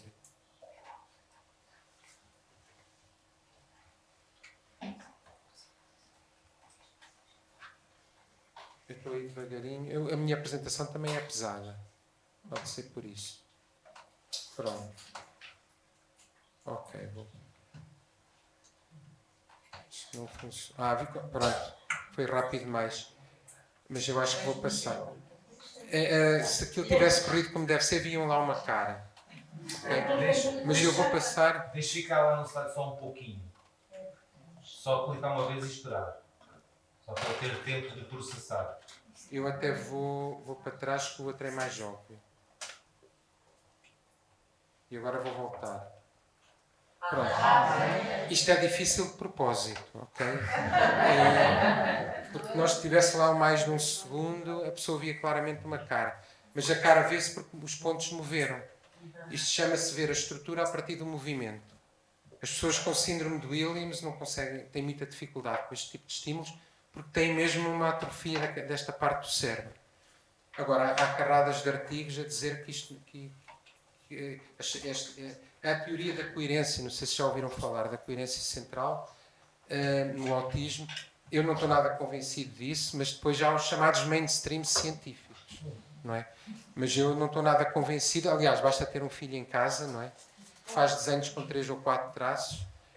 Portanto, ele tem aquilo que nós chamamos de gestalt visual, a capacidade de ver o global. Portanto, estou-vos a dizer que no autismo ainda há muita discussão, ainda há os gurus da ciência, e há muitas teorias, e na minha opinião faltam teorias neurobiológicas. Foi aquilo que eu tentei apresentar. Há muita teoria, não tenho nada contra a psicologia, tenho muitos colaboradores de psicologia, mas nós precisamos também de teorias biológicas que possam ser testadas. Não, ou seja, a psicologia tem que se juntar à neurobiologia. Ok, isto eu vou passar. O síndrome de Williams também me serve para vos mostrar. Vocês veem aqui, isto são sinais do eletroencefalograma. Vocês veem a azul curvas em neurotípicos e a laranja curvas em síndrome de Williams. Veem que são completamente diferentes. No síndrome de Williams é tudo mais fácil. No autismo são diferenças muito mais subtis. Ok? Estou-vos a dizer o que é. Nós conseguimos encontrar diferenças no autismo nestes sinais, mas são muito mais subtis. Ok? E é importante dizer isto. Depois, outra coisa que se fala muito é da forma como diferentes partes do cérebro comunicam entre si no autismo. Também é diferente. É o que estas linhas tentam transmitir. Vocês veem que os neurotípicos têm muito mais linhas. No síndrome de Williams tem muito menos linhas, porque há muito menos tendência a áreas diferentes do cérebro dialogar entre si. Mas isto é uma área emergente, que entra quase na inteligência artificial, mas aquilo é que nós chamamos conectividade cerebral. Hoje há um grande palavrão, hoje toda a gente fala em iomas, não é? O conectoma, o afectoma. Pronto. Mas realmente é muito importante, mais do que ver que áreas já ativam mais ou menos, ver como é que elas dialogam entre si. Só que, na verdade, portanto, há muita gente com milhões e milhões de euros de financiamento que dizem que tem biomarcadores para o autismo e mesmo com estas métricas ainda não chegamos lá. Ok? Vejam o meu tempo. Como? Ok. Pronto.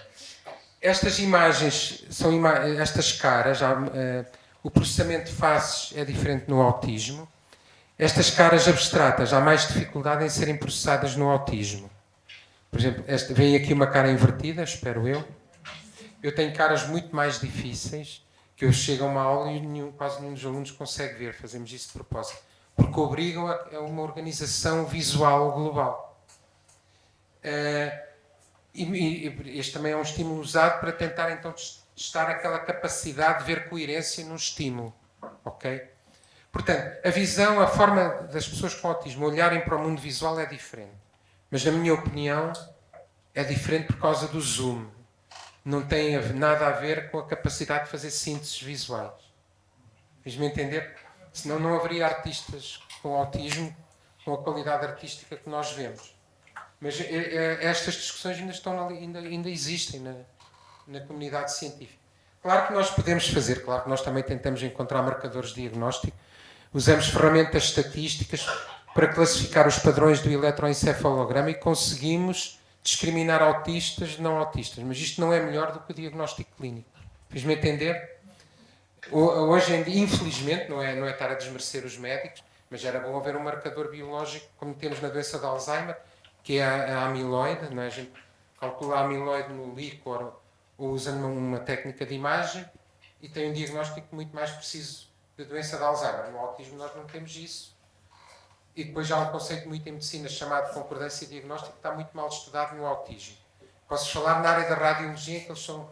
Na radiologia é muito transparente porque contra factos não há argumentos. Está lá um tumor na imagem ou não está? Há muita investigação, sobretudo nos Estados Unidos, da concordância diagnóstica entre radiologistas. E ela, numa escala de 0 a 1, há um coeficiente que se chama anda na volta de 0,4. É inacreditável, não é? Escolham o melhor radiologista possível. É a mensagem. O que eu estou a dizer é um bocadinho polémico, mas está documentado cientificamente. Tanto que é a área onde a inteligência artificial está a entrar, para apoio ao diagnóstico, está a entrar mais depressa. Pronto. A imagem no autismo ainda não nos deu isso.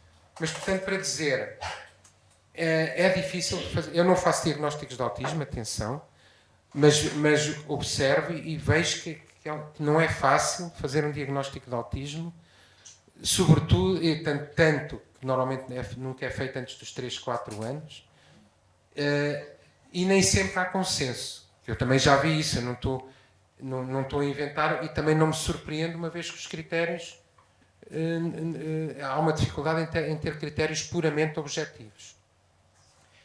Agora, nós sabemos, por exemplo, nós sabemos que essas medidas todas que eu estou a falar, o GABA, o eletroencefalograma, elas têm alguma relação com as provas psicológicas, diagnósticos, o ADOS, o ADR tem, por exemplo, nós aqui vemos em meninos com autismo, nós também estudamos crianças, quanto maior o score no ADR, menor o GABA. Ok? Portanto, e curiosamente vemos, quanto maior o nível de aspartato, que nos diz a quantidade de neurónios, maior o QI de desempenho. Ok? Portanto, nós estamos a obter informação que nos ajuda a perceber a biologia, mas não é suficiente para termos um marcador de diagnóstico. Portanto, há alguma coisa diferente no GABA, mas que não é igual de menino para menino. E não é igual, e por exemplo, nós sabemos, também depende da idade, estas alterações. Há algumas alterações no eletroencefalograma que se veem em crianças e que desaparecem no adulto. Eu diria que isso é uma boa notícia, não é? Significa que há coisas que tendem a melhorar. Ok? E se vê-se mais no autismo de alto funcionamento, se calhar porque tem mais ferramentas, ok? Mas em geral nós vemos uma tendência para melhorar. Isto eu vou passar, se não é muita informação. Eu se calhar vou saltar. Pronto. Falar rapidamente do neurofeedback. Isto acho que sou praticamente obrigado a falar. E vou se calhar ficar mais ou menos por aqui. 5 minutos? Ok. Eu recebo muitos e-mails de pessoas a pedirem, por favor, arranje-me terapia de neurofeedback para o meu filho. Eu faço investigação de neurofeedback. Ok? Agora, a maior parte do neurofeedback que se faz por aí, passa a expressão, os resultados que existem é, quando muito, efeito placebo. E nós sabemos, eu agora vou citar o professor Beutler, que é um professor holandês, porque eu tenho interesse no neurofeedback e estamos a tentar desenvolver respostas na área do neurofeedback, mas têm que ser validadas. Okay? Assim como se valida um medicamento, eu tenho que validar uma tecnologia. E esse professor, eu até tentei convencê-los a ter uma tarefa num projeto europeu, vamos desenvolver um tratamento de neurofeedback. Ele disse, não, eu só estou convencido se tu me trouxeres um ensaio clínico de fase 2, isto é um termo técnico, que mostra que nós já todos reconhecemos que há um efeito placebo, que pode ser muito grande, mas nós queremos mais do que isso, queremos um efeito clínico real. Ok? Portanto, o que é que acontece com o neurofeedback? Tem um efeito placebo em muitas crianças, mas esse efeito não é clínico, é efeito placebo. Porque, para terem uma noção, o neurofeedback é uma técnica bastante complexa, porque eu estou a ler, eu não sei se vou conseguir correr este vídeo, ali se me conseguir correr o vídeo, se me conseguir pôr este vídeo a correr, agradecia. Vocês, o que vem aqui, a branca, é um sinal que vem do cérebro, da zona do cérebro que reconhece expressões emocionais. E nós pedimos à pessoa para imaginar aquele avatar a sorrir, contente. E essa região vai ativar, este branco vai subir. Ok? Como é que o branco sobe? Porque eu estou a ler aquele sinal e se a pessoa conseguir imaginar, o sinal sobe e eu ponho o avatar a sorrir. Isto é feedback, fiz-me entender? A pessoa conseguiu elevar a atividade cerebral e eu dei-lhe feedback fazendo o avatar sorrir. Para isto, eu preciso ter tecnologia de analisar o sinal em tempo real e dar o feedback. Acreditem que 99% das clínicas que dizem que fazem neurofeedback não fazem isto. Porque exige bastante expertise tecnológica. Ok? E as pessoas pagam dezenas de milhares. Eu prefiro dizer, estou aqui à vontade, não tenho nada. Mas as pessoas pagam dezenas de milhares de euros. Neste momento, nós estamos a fazer em Coimbra um ensaio clínico com neurofeedback em adultos e estamos a tentar desenvolver um para crianças, mas queremos validar primeiro. Agora, isto não quer dizer que não possamos, se as pessoas queiram entrar num estudo que é científico, não possam ter acesso. Isso é diferente. Portanto, eu acredito no neurofeedback, mas ok, não há problema. Pois está, a atividade ali está mais alta, viram? E o avatar sorriu e depois a atividade desceu e ele deixou. Agora está silencioso, agora sobe. Quando subir ele sorriu. Estão a ver? Pronto, isto é muito... Nós fizemos um ensaio com 15 adultos, cada um fez 5 sessões e eles adoraram isto, só que isto foi feito com ressonância. Isso é outra coisa. Nenhum deles jamais quis sair da ressonância ou deixar de vir. Ok? As pessoas pensam, muitas vezes quem se porta melhor são os neurodiversos. Passa a expressão. Agora, portanto, as pessoas há medo da ressonância, do EEG, acontece muito também com crianças. Isto também pela motivação dos pais, porque querem mais informação sobre o cérebro dos filhos e como é que funciona. Portanto, nós nos estudos fizemos de investigação, claro que tem que ter pessoal habilitado. Pessoas habituadas a lidar com crianças. Pronto. Nós temos um vídeo da ressonância que é a pessoa ir numa nave espacial com um capacete. E de repente o que parecia uma coisa intimidante passa a ser um jogo. Nós temos, e vai ser o meu último slide, fizemos outro sistema com realidade virtual para treinar a atenção social. O que é treinar a atenção social?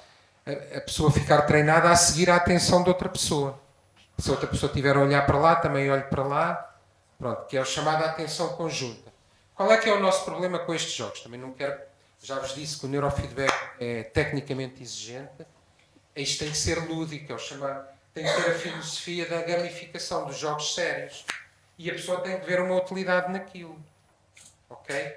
E pronto, eu vou parar aqui, mas, por exemplo, nós tínhamos um jogo, que era um jogo de impulsividade, em que era feito na ressonância e nós vimos que as áreas do cérebro ricas em dopamina nas pessoas com autismo tinham pouca atividade. O que é que isto significa? Pouca motivação. As pessoas com autismo têm muito pouca motivação em jogos de controle inibitório. Ok? Portanto, nós estamos a apostar muito, a falar também um pouco do que é que estamos a fazer na área de intervenção, em jogos que treinem competências. Mas esses jogos têm que ser personalizados. Esse é o grande desafio. E tem que ser vista a competência que nós pretendemos que seja... Pode ser também ansiedade. Há jogos que treinam a pessoa a reduzir a ansiedade. Isso é muito feito nas fobias e nas perturbações obsessivo-compulsivas. Não vejo porque isso não possa ser feito no autismo. Mas também é preciso investimento. Eu acho que disse mais do que suficiente. Claro que tenho sempre muitas coisas para dizer. Queria agradecer-vos já a atenção e pronto, estou disponível para perguntas.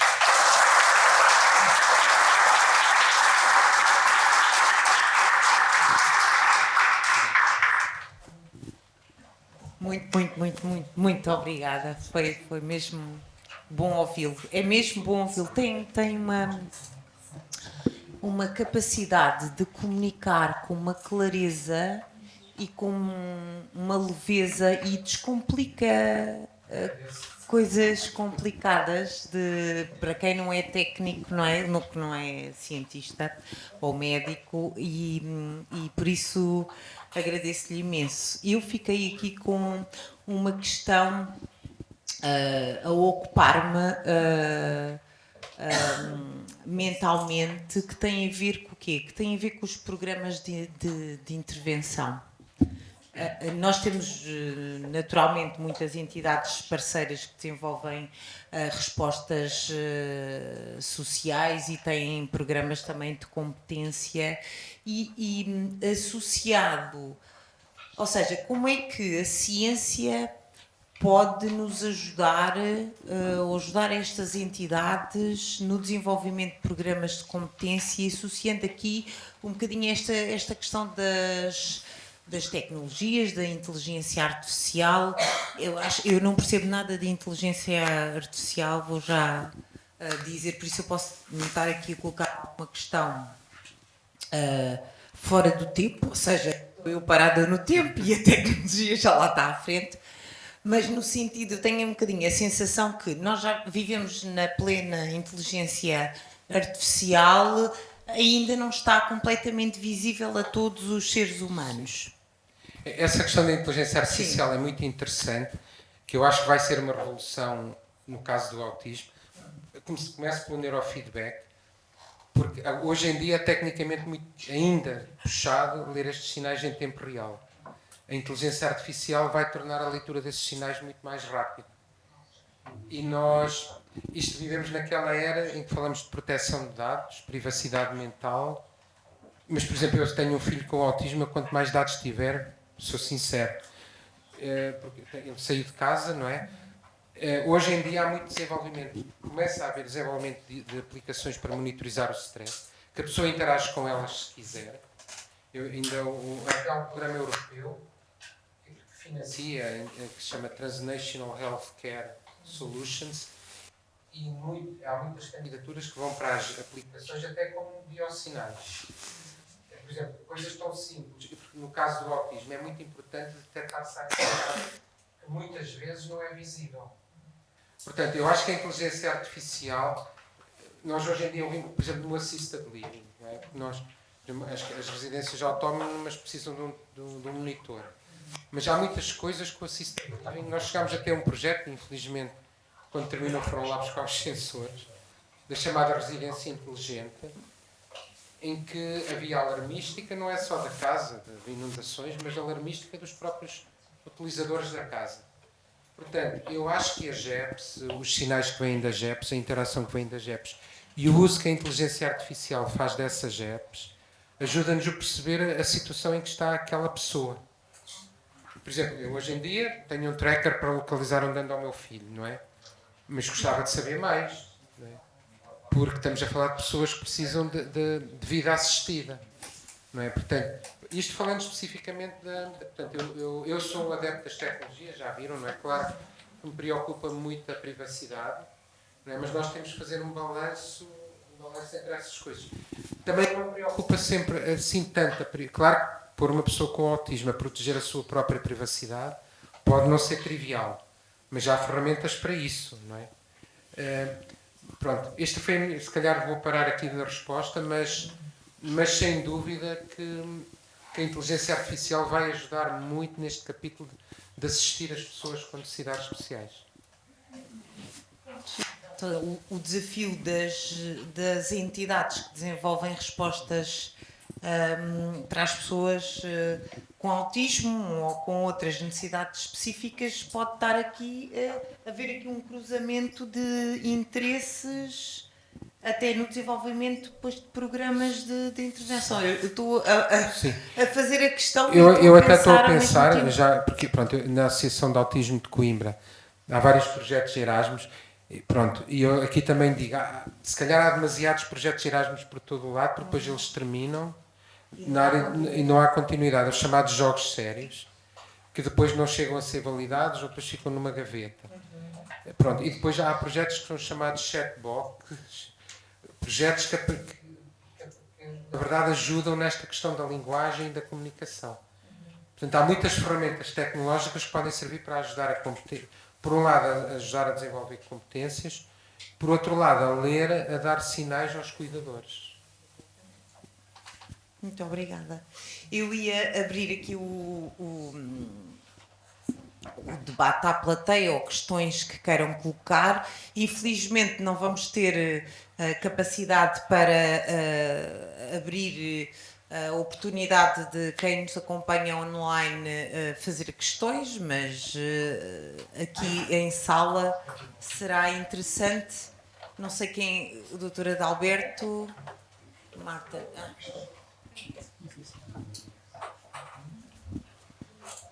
Muito boa tarde. As minhas calorosas felicitações ao Dr. Miguel Castelo Branco. Eu, no final da década de 70, estive como diretor técnico do único centro que existia no país, lá na Junqueira, na Rua da Junqueira, da APPDA de Lisboa. E nunca pensei chegar a este dia fabuloso, e prometo já rever toda a sua lição e rever, porque esta tarde foi uma tarde extremamente compacta e que precisa de uma digestão e de um sossego intelectual para ter impacto nas nossas vidas. Tratou de uma questão que eu apanhei e que foi um murro no estômago lá no Centro Terapêutico e Pedagógico, era assim que se chamava, com as dinâmicas familiares. E nunca pensei que os pais lutassem tanto, se devorassem por causa daquela situação. Entretanto, eu só queria, e não vou roubar mais tempo, como sabem, aparecem de vez em quando no nosso país os milagreiros. Disse não há milagres. E isso é muito trágico para as famílias, que andam à procura. Até há movimentos associativos, e, como sabe muito bem, como criar barreiras e para alertar as famílias que não, esse não é esse o caminho. É só essa questão que eu queria colocar e sabe muito bem do que estou a falar. Obrigado. Pois, vou-lhe dar um exemplo. Nós organizámos um evento para famílias na Universidade de Coimbra, sem PowerPoints, só para as pessoas falarem. Havia um painel, estava também o Dr. Carlos Filipe, aqui da APPDA de Lisboa, estavam clínicos, estavam representantes de várias associações mais diversas. E eu senti exatamente isso que está a dizer. Para mim, a única resposta é haver mais formação e haver mais diálogo e haver mais abertura. Eu posso dizer que um dos nossos estudos, não digo sem problema nenhum, eu sou cientista e os cientistas, por natureza, são agnósticos. Ou seja, são desconfiados, mas, por outro lado, se nós não tentamos, a minha postura é sempre positiva. É acreditar que é possível chegar a um resultado melhor do que... Portanto, temos sempre que ser positivos. Quando eu digo não há milagres, a gente vai tomar uma pílula e, de repente, nada de bom se consegue sem esforço. Pronto.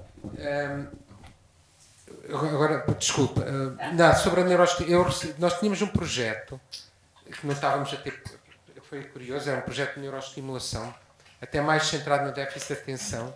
Tínhamos um projeto que não estávamos a ter pessoas a querer entrar no estudo. Decidimos fazer um press release. Até hoje temos pessoas a querer entrar no estudo. Pais com crianças que tomam estimulantes. Portanto, eu não vou entrar por aí, não vou dizer se é bem ou é mal, não sou clínico, não sou eu que prescrevo, mas já há pais que preferiam uma alternativa não farmacológica. Pronto. E eu tive uma reação de uma associação que perguntaram por e-mail, queriam esclarecimentos sobre o estudo. Eu 24, também me conhecem, que eu demoro tempo a responder aos e-mails, eu 24 horas depois não tinha respondido. Nas redes sociais foi logo a deitar o estudo abaixo.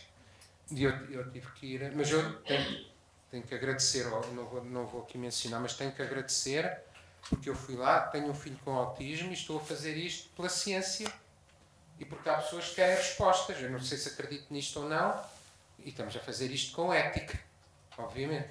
Depois fizemos um zoom, não quer dizer, pronto, porque nós se não tentarmos, agora do ponto de vista da investigação, tentarmos para pessoas que acham que precisam daquilo. Eu não tenho que impor aquilo a quem não quer ou a quem não precisa.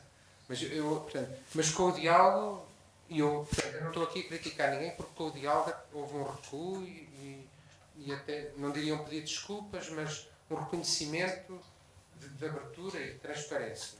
Também não ando aqui à procura de pedir desculpas, era o que faltava. Mas, sim, mas, portanto, para lhe dizer, nós temos que ser positivos. Se não fosse positivo, o meu filho se calhar não chegava a um patamar que eu se calhar anos antes eu achava que ele não conseguia. Percebe? Portanto, nós temos, se calhar o segredo não vai estar num fármaco ou numa máquina milagrosa, embora eu também trabalhe com máquinas. Nós temos que encontrar a melhor solução para cada pessoa e ela vem de muitas maneiras.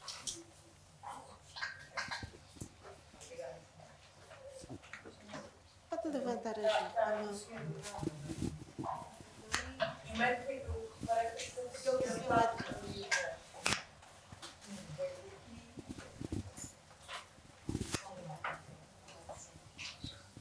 Boa tarde, o meu nome é Mário Val, sou pai também de um filho autista, com 32 anos.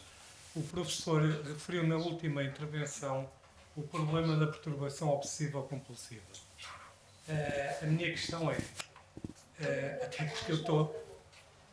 até porque eu estou a passar por uma fase difícil nessa área, é se há efetivamente, portanto, se ele tem chamado autismo nível 1, que antigamente se chamava o síndrome de Asperger, agora parece que já deixou de se falar nisso. Portanto, é autismo nível 1 e, portanto, se existe alguma relação, não sei, quer dizer, obviamente que não, porque há pessoas neurotípicas que têm perturbação obsessiva-compulsiva, mas a questão do meu filho é que ele tem uma relação muito direta e que eu penso que se agravou essa situação depois de... Eu peço desculpa, não estou a dizer isto, a minha profissão é outra, não tem nada a ver com isto, mas depois de ele ter consultas de psicologia, parece-me que ele ficou pior. Se existe alguma relação entre a perturbação obsessiva-compulsiva, que o professor falou, e o autismo nível 1. Essa era a questão. E se existem, pronto, qual é que será a terapêutica que o professor acha melhor para resolver um problema desta dimensão? Pronto, muito obrigado. Pronto. Como disse, todas as terapias têm que ser negociadas. A gente nunca dá por garantido que funcionem ou não. Pronto. Mas eu tenho uma aluna de doutoramento, que o Dr. Carlos Filipe até vai ser um dos membros do júri, uma psiquiatra, a doutora Ana Araújo. O tema da tese dela foi exatamente esse. Qual é que é o overlap, o que é que há de comum entre a perturbação obsessiva-compulsiva e o autismo? Pronto, e eu, obviamente, também tendo um em casa, agora já não bem em casa, há um overlap grande. Eu, na minha apresentação falei de manifestações transdiagnósticas. Pronto, ela fez um estudo de controle inibitório em pessoas só com POC e pessoas só com autismo. Há um denominador comum, que são aquelas regiões do cérebro que eu falei, dos gânglios da base. Há também um denominador comum nos sintomas. Agora, o que nós vimos, e isso já foi publicado, é que no autismo falta o drive. Nós vimos a dopamina para implementar o controle inibitório na POC. Ou seja, há uma diferença neurobiológica. Na perturbação obsessiva-compulsiva há esse drive e tem mais dificuldade em implementar esse controle inibitório. Nós chamamos isto de sistema de ator crítico. O crítico é aquele que promove a ação, a dopamina. E, portanto, há grandes semelhanças, são as mesmas regiões do cérebro, mas já há diferenças neurobiológicas. As provas da Ana são públicas, se tiver mesmo interesse. Ela entregou agora a tese de doutoramento, porque a tese dela vai ter uma apresentação oral, depois vai haver uma discussão. Pronto. porque o tema foi exatamente esse, e depois levanta também a questão da abordagem terapêutica, que na POC nós sabemos que há casos de POC bastante graves no autismo, não é? E há casos de POC pura bastante graves, que algumas pessoas até chegam a fazer estimulação cerebral profunda. Pronto. Portanto, como é que as pessoas, no fundo, como é que as pessoas se deixam enrodar nessas reverberações comportamentais é o tal excesso de rotina do qual a pessoa não consegue escapar. Mas depois já nuances. Os pensamentos intrusivos. Ruminações. Sim, sim.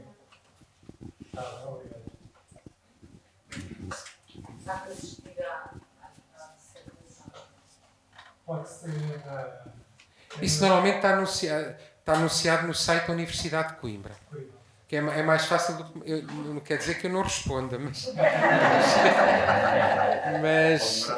normalmente na Universidade de Coimbra estão anunciados os júris e as datas. E se procurar autismo, encontra. Olá, boa tarde. Antes de mais, muito obrigada pela maravilhosa apresentação, foi bastante esclarecedora. O meu nome é Cláudia Martins, eu sou professora de Educação Especial e trabalho especificamente com crianças com autismo entre os 5 e os 10 anos de idade, portanto ali na faixa etária de jardim de infância e primeiro ciclo. E o neurofeedback é uma questão que me inquieta bastante porque muitas vezes os pais também pedem ajuda e perguntam a minha opinião sobre isso, porque tal como o Dr. Miguel referiu e muito bem, hoje parece que está na moda e há várias clínicas a fazerem ou a dizerem fazer neurofeedback. E eu procurei em Portugal estudos exatamente sobre o neurofeedback em crianças, não é? E não encontrei. No Brasil há muita coisa, em Portugal não encontrei. Eu queria só fazer uma questão. O Dr. Miguel falou há pouco que vocês estão a iniciar um estudo com crianças. Como é que é feita a seleção dessas crianças para poderem participar nesse estudo? Qual é o critério? Pronto, é assim, nós temos um estudo, até vou mais longe, até lhe vou dizer o que é que nós estamos a pensar fazer. Em adultos estamos a fazer um jogo mais complexo, pronto, de treino de controle inibitório. Em crianças estamos a desenvolver uma intervenção de neurofeedback para melhorar o alfa. Pronto, porque achamos que isso é um alvo. Pronto, porque não entrando muito em detalhes, o alfa, se eu quiser prestar atenção a uma região do espaço, eu consigo reduzir o alfa correspondente a essa região. Ou seja, nós estamos a tentar desenvolver uma intervenção de neurofeedback que tenha um resultado tangível. Não uma caixa preta que se diz que a pessoa sai de lá melhor. Pronto. Exato. Nós ainda estamos a desenhar o estudo. Aliás, todos estes e-mails que eu tenho recebido me têm... Eu já lhe mandei um e-mail sobre isso a seguir ao Congresso de Inovar Autismo e ainda não me respondeu, por isso é que eu fiz agora a questão. Sou um bocadinho oportunista. Pois, não, mas vim atrás de si. Não, mas não faz mal nenhum em dizer isso, porque inclusivamente eu vou mandar um mail coletivo. E nós acabámos por abrir uma clínica na APPDA de Coimbra. Eu insisti muito para que se abrisse, porque, pronto, por exemplo, a doutora Daniela, que é psicóloga, tinha interesse em começar a oferecer a intervenção. Eu também faço parte da APPDA, também sou parte interessada, e vamos tentar colocar nessa clínica tecnologias. Porque, na universidade nós temos muita dificuldade em oferecê-las. Claro. Ou criar um sistema de back-office. E, portanto, eu, neste momento já estou... Eu tenho uma amiga minha... Também não lhe respondi ainda, mas pronto, nós vamos mesmo desenvolver uma intervenção em crianças e vamos tentar que os critérios de inclusão sejam o mais inclusivos possível, porque muito do que nós temos feito tem sido em adultos. Em crianças temos feito mais estudos de marcadores biológicos do que de intervenção, embora esta terapia familiar tem sido feita muito em crianças. E este está disponível lá no site da APPDA? Esse já está disponível na APPDA. Okay. Aliás, neste momento já há uma equipa clínica, a doutora Ana Araújo. Eu tentei estimular pessoas que trabalhavam comigo a tentar ter atividade clínica, a oferecer atividade clínica, já que tinham tido essa formação. Por exemplo, a doutora Ana Araújo se calhar estaria disponível para falar com aquele senhor. Não estou aqui a fazer publicidade clínica nenhuma, mas é a área dela e ela também está na clínica. Porque eu falo dos pais, embora pareça que não, mas falo. mas não, pronto, mas é um título a outro nível, digamos assim. Mas pronto, para dizer, nós estamos neste momento a desenhar esse estudo, eu espero que comece o mais breve possível e vamos tentar focar em crianças e ser o mais inclusivos possível. Ok, muito obrigada pela informação. Só vamos poder dar a palavra mais a uma questão.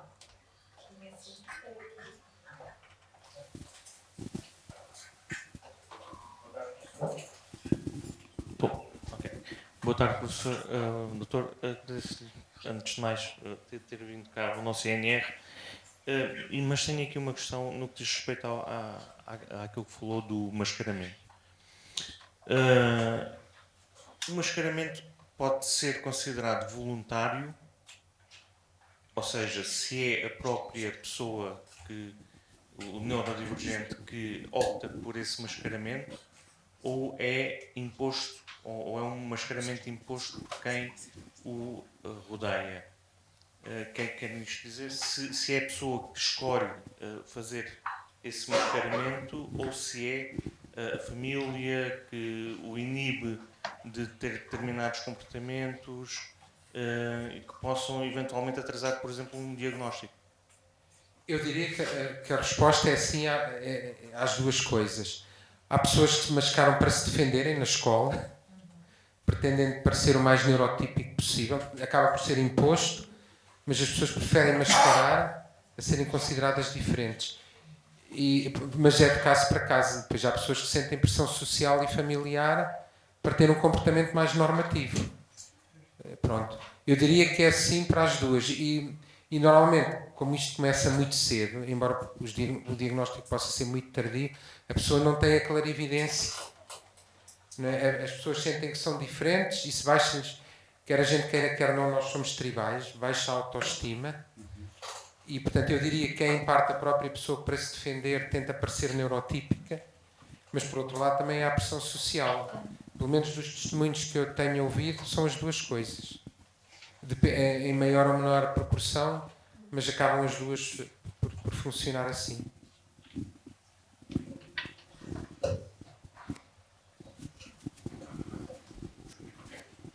Ainda mais uma questão?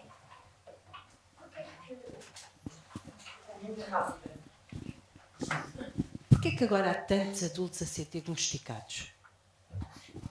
Pois, essa é uma questão clássica, não é? Eu diria que há muito mais awareness e há muitas pessoas, eu falo por aquilo que também mensagens têm, há muitas pessoas que eu estou a falar de testemunhos, estou a sumarizar alguns testemunhos que tenho recebido. Pessoas que se revêem no autismo e no diagnóstico e começam a procurá-lo. Agora, como é que a prevalência... Nós em Portugal não temos nenhum estudo epidemiológico recente bem feito, mas porquê é que a prevalência passou de 1 para 1000 para 3%? Não é? Eu diria que... Eu tenho uma opinião pessoal sobre isso. Há muita awareness e há pessoas com muita visibilidade, aquela ativista sueca, o próprio Elon Musk, quer não também fala nisso. Há muita awareness, há muita gente a procurar diagnóstico e há muitos profissionais de saúde, também com mais awareness. Mas também tem aumentado nas crianças. Eu não tenho uma resposta clara porque é que há mais diagnóstico, mas que há uma explosão, de diagnósticos, passa-se de repente de 1 por 1000 para meio por cento e de repente há sítios na Califórnia que 1 para 22. Eu acho que isto tem muito a ver com o facto de nós não temos de ser um espectro e estão-se a diagnosticar pessoas nas regiões mais fronteiras do espectro, se quiser. Esta é a minha opinião pessoal, portanto não vincula ninguém, mas... E depois há outra questão, que há pessoas... Eu tive num podcast do Expresso com uma pessoa que foi diagnosticada com autismo aos 40 anos. Essa pessoa nunca imaginou, é curioso também, nunca imaginou que fosse autista. E foi um clínico na área da medicina interna que me disse: devias ir ver um especialista em autismo. A pessoa levou o diagnóstico e aquilo foi um alívio. Porque foi uma autoexplicação. Porque nós, como seres humanos, também gostamos de nos explicar a nós próprios, não é? Temos uma explicação para o que somos.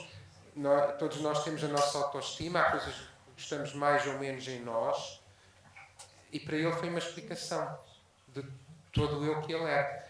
E há pessoas que procuram o diagnóstico, e há pessoas que não têm esse diagnóstico, por estarem então na fronteira. Ele obteve. E como nós ainda temos aqui muitas questões por ser um espectro. Pois, eu acho que o autodiagnóstico é uma coisa que não devia acontecer, não é? A pessoa pode-se rever no autismo e rever-se na neurodiversidade, mas não deve fazer um autodiagnóstico. Isso levanta até outras questões das agendas de investigação. Porque eu participo em projetos europeus onde há representantes de pessoas com autismo. Não é? E é curioso ver que isso mudou de facto. Eu estou num projeto chamado Aims to Trials, em que as pessoas com autismo dizem: vocês mudaram. Portanto, isso é importante ouvir as pessoas com autismo. Ainda assim, as agendas de investigação devem ser independentes.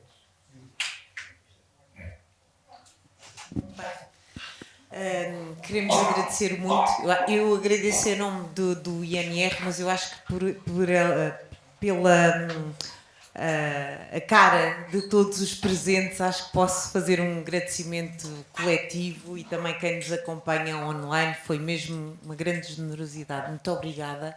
E há uma coisa que fica aqui muito objetiva, quase que posso dizer agora, a partir de agora já posso dizer que há uma evidência científica de que o respeito pela diferença e atendermos às características de cada um é sempre um bom caminho para a intervenção que temos que desenvolver e para a melhoria da qualidade de vida de cada um de nós.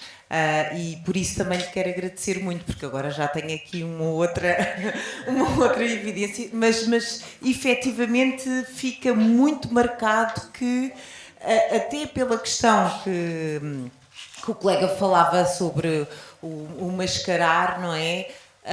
O peso social que todos nós nos colocamos é efetivamente muito maior do que aquele que imaginamos. Não é? E se aceitarmos da forma como somos e deixarmos os outros também serem como são, é muito mais feliz e é muito mais saudável. É quase que um indicador de saúde. Muito obrigada, professor. Obrigada. Obrigada a todos.